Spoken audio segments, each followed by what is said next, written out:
The experiment began when Arthur, a venture capitalist, and Elias, a humble janitor, received their briefcases. Each man was handed exactly $1 million, a sum that promised to alter their lives forever. Arthur, accustomed to the high-stakes world of finance, immediately viewed the cash as a strategic asset. He began diversifying his windfall into high-yield stocks, real estate ventures, and aggressive tax-advantaged investment vehicles. His goal was clear: to compound his newfound wealth exponentially over the course of the coming decade. Arthur moved with cold precision, treating the money as a tool for building an even larger empire. Conversely, Elias was initially overwhelmed by the sheer magnitude of the cash sitting on his table. The weight of the bills felt immense, representing a lifetime of labor condensed into a single moment. He chose to first secure his family's future by paying off the mortgage on their small home. With the house finally his, he set aside a significant portion for his children's future college education. While Arthur focused on the mechanical aspects of wealth preservation, Elias navigated a complex emotional landscape. He felt the heavy burden of financial insecurity finally lifting from his tired, aging shoulders. For the first time in his life, Elias experienced a profound shift in his daily stress levels. He sat quietly in his living room, contemplating a life no longer defined by constant gnawing poverty. The fear that had dictated his every decision for decades began to evaporate into the thin air. Arthur remained detached, viewing the money as a score in a larger game of corporate dominance. He spent his days analyzing market trends, indifferent to the human stories behind the numbers he tracked. Elias, however, found himself walking through his neighborhood with a newfound sense of quiet, steady confidence. The $1 million was not just a balance sheet entry for him. It was a vital lifeline. He looked at his children playing in the yard, knowing their futures were now firmly protected. Arthur's portfolio grew, yet he felt no closer to fulfillment than when he had first started. He was a master of accumulation, but his heart remained as empty as his sterile, glass office. Elias realized that the true value of his wealth was found in the peace it provided. He had mastered the art of utility, transforming his windfall into a foundation for lasting happiness. The contrast between the two men deepened as they each navigated their own unique paths forward. Arthur sought more, while Elias sought only enough to build a life of dignity and purpose. The experiment had only just begun, yet the divergence in their philosophies was already painfully stark. Arthur checked his digital accounts, his eyes scanning for growth percentages rather than human impact or meaning. Elias walked to the local grocery store, no longer calculating the cost of every single item. The simple act of buying fresh fruit without checking the price tag felt like a small miracle. He understood that money was merely a medium, a way to facilitate the life he desired. Arthur, trapped in his own cycle of greed, could never quite grasp this simple, elegant truth. He was obsessed with the mechanics of growth, ignoring the very life he was meant to live.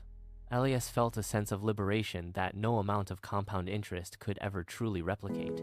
He looked toward the future with hope, leaving behind the shadows of his long, difficult past. The briefcase sat on his table, a silent witness to the transformation of a man's soul. Arthur's life continued in its rigid, calculated rhythm, devoid of the warmth that Elias now possessed.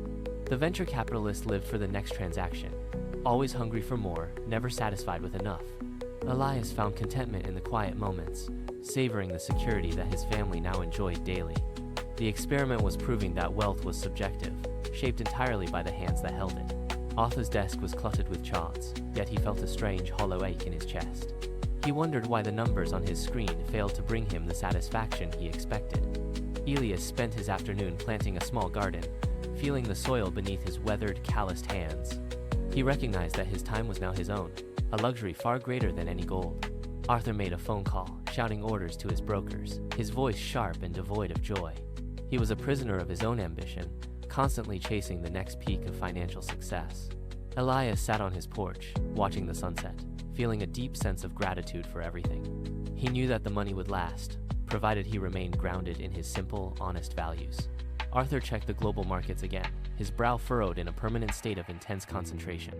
He could not stop, for to stop was to admit that his life was fundamentally empty.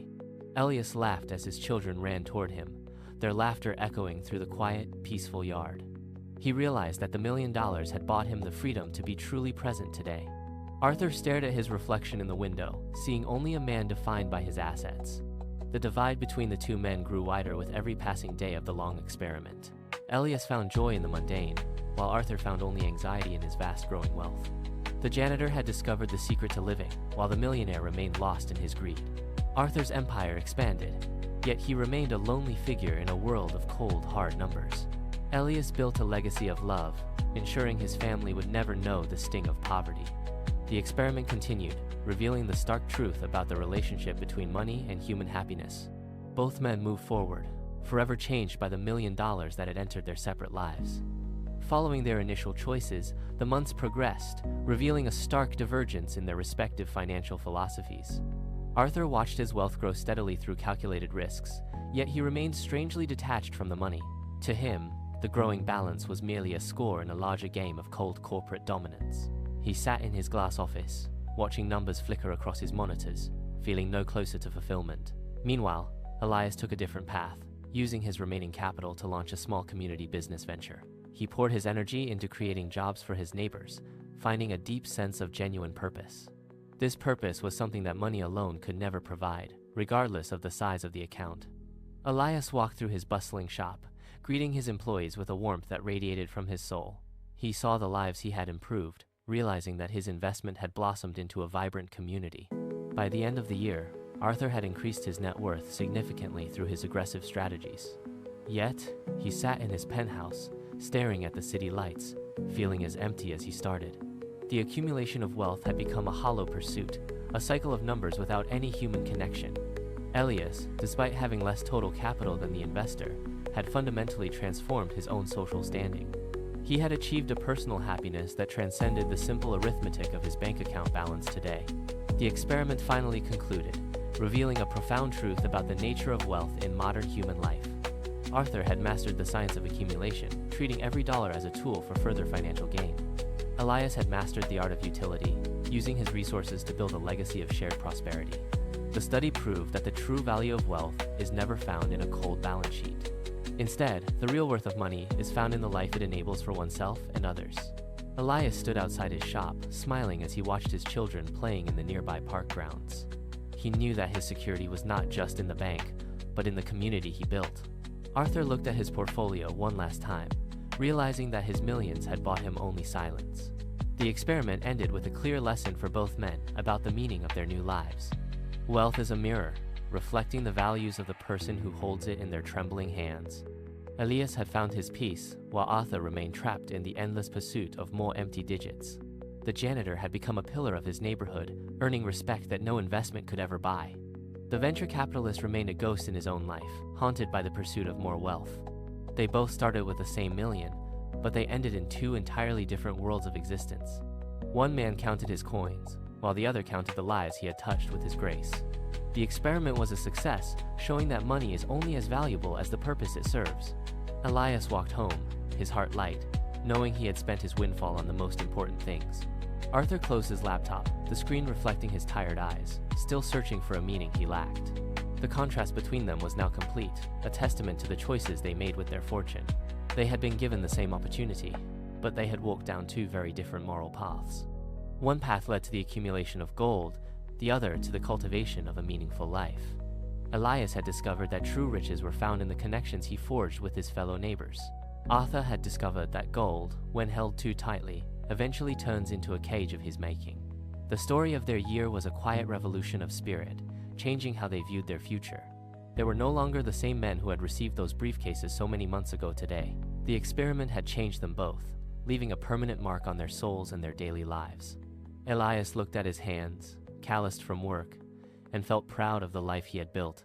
Arthur looked at his hands, soft and manicured, and felt the weight of his own profound isolation. The experiment was over, but the consequences of their decisions would ripple through their lives for years. Money had been the catalyst, but their own characters had been the true architects of their fate. Elias had chosen to invest in people, while Arthur had chosen to invest in abstract market trends.